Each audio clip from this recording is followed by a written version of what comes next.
ఈ రోజుల్లో మనం చూస్తున్నాం మన రాష్ట్రంలో కానీ దేశంలో కానీ క్రేజ్ వారసత్వ క్రేజ్లు కానీ లేకపోతే ఒక పర్టికులర్ పొలిటికల్ పార్టీకి కులం పేరుతోనూ ఇంకో పేరుతోనూ క్రేజ్లు చూస్తున్నాం. కానీ ప్రజల పాయింట్ ఆఫ్ వ్యూలో అవినీతి లేని ప్రజానాయకుల్ని, అవినీతి లేని రాజకీయ నాయకుల్ని ఎలక్ట్ చేసుకోవడం దగ్గర నుంచి ఇలాంటి చట్టాలను చేసే ప్రజాప్రతినిధులు ఎన్నుకునే వరకు ప్రజల బాధ్యత ఎంతవరకు చూడాలి? చట్టం వరకు అయితే సంఘటితంగా పరిజ్ఞానంతో నిలదీయాలి.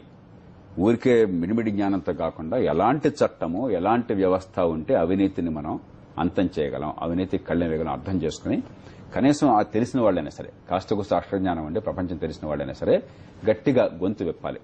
నా మనకు నాకెందుకు అని చెప్పి ఫ్రీ లీడర్ సిస్టమ్ అని చెప్పి అంటాం. అన్నా హజారే గొడవ పెడుతున్నాడు, రజనీకాంత్ గారు అనేది గొడవ పెడుతున్నాడు, జేపీలు అంటూ వాళ్ళు ఏదో వాగుతున్నారు, ఏమిలే మనకేమైందని చెప్పి అనుకోకుండా ఇది మనది, మన డబ్బు పోతుందని చెప్పి నిలబడి లక్షల మంది గనక స్పష్టంగా సంకేతాన్ని ఇచ్చినట్టయితే ఖచ్చితంగా రాజకీయ దాని ప్రభావం ఉంటుంది. ఇక ఇవన్నీ పక్కన పెట్టేసి ఎందుకని రాజకీయ అవినీతి ఇంత పెరిగిపోతుంది? మీరు అసెంబ్లీలో ఎవరినైనా అడగండి, అందరూ దుర్మార్గులు అనుకోపోకండి. అలాగే పార్లమెంట్లో ఎంపీలంతా దుర్మార్గులు కాదు, ఏ పార్టీ వాళ్ళని కూడా. వీళ్ళలో చాలా మంది మంచి వాళ్ళు ఉన్నారు. వాళ్ళని అడిగితే వాళ్ళు ఏమంటున్నారు తెలుసా? సరే ఎలక్షన్లో ఈవేళ మీరేదో చెప్తా ఉన్నారు, మాకు డబ్బులు లేకుండా బ్రాందీ లేకుండా ఓట్లు వేయించుకోవాలని చెప్పని. మేము వాడి దగ్గరికి పోయి డబ్బులు బ్రాందీ ఇవ్వకపోయినట్టయితే అసలు ఓటు కాదు అక్కడ దగ్గర పరిస్థితే లేదు. మా ప్రత్యర్థిస్తుంటే మేము ఇవ్వకుండా ఉంటే మాకు ఎన్నికలు మీరంటే ఏదో పొరపాటున వచ్చేసారనుకుంటున్నాం మేమంతా కూడాను. కానీ ఇలాంటి రాజకీయం మరి ఎట్లా ఎప్పుడు వస్తుందో మాకు అర్థం కావట్లేదు, మమ్మల్ని ఏం చేయమంటారంటున్నారు.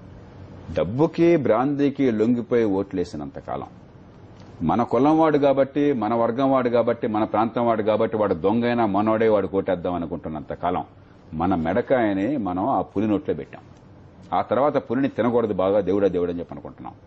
కాబట్టి ఓటు వేసేటప్పుడు పేదలు బలహీనలైనట్టయితే మన డబ్బే వాడు దేచుకు తింటున్నాడు, మనకు ప్రలోభాలు చూపెడుతున్నాడు, మన డబ్బులు బ్రాందీ పంచుతున్నాడు, ఇన్ని కోట్లు ఖర్చు పెడితే మన తర్వాత పూర్తిగా మన పిల్లల బతుకులు నాశనం చేసి దోచుకుంటాడని చెప్పిన విషయం అర్థం కావాలి. డబ్బులకు లోబడిన వాళ్ళు మిగతా వాళ్ళు ఉన్నారు కదా, వాళ్ళ సంఖ్య పెరుగుతోంది కదా, వాళ్ళు ఓటేయడానికి బతకమైతే ఎట్లాగండి? మీరు వేరే ఊరు పోవాలని చెప్పంటే రైల్వే రిజర్వేషన్, ఫ్లైట్ టికెట్ కావాలంటే అరగంట సేపు టైం స్పెండ్ చేస్తున్నారు.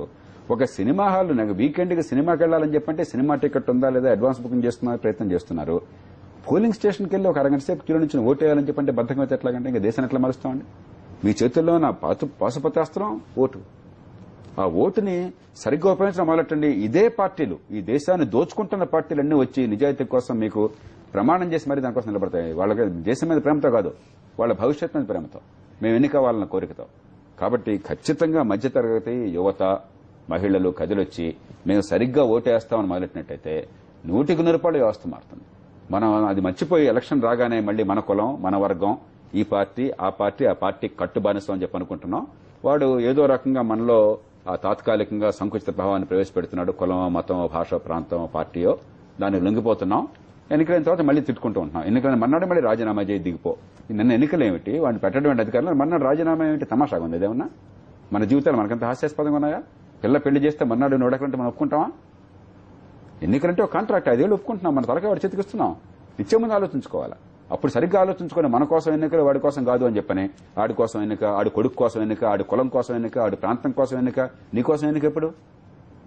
ఆ ఆలోచన మనకు వస్తే కనీసం ఆలోచించే వాళ్ళు యువత కసికొద్దీ వెళ్లి ఓటేయడం మొదలెడితే మనసు చెప్పినట్టుగా ఖచ్చితంగా వ్యవస్థ వేగంగా మారుతుంది. దాంతోపాటు ఇలాంటి చట్టాలు, వ్యవస్థలో మార్పుల కోసం చెప్పిన పోరాటం కావాలి. Thank you very much Jayaprakash Narayana గారు.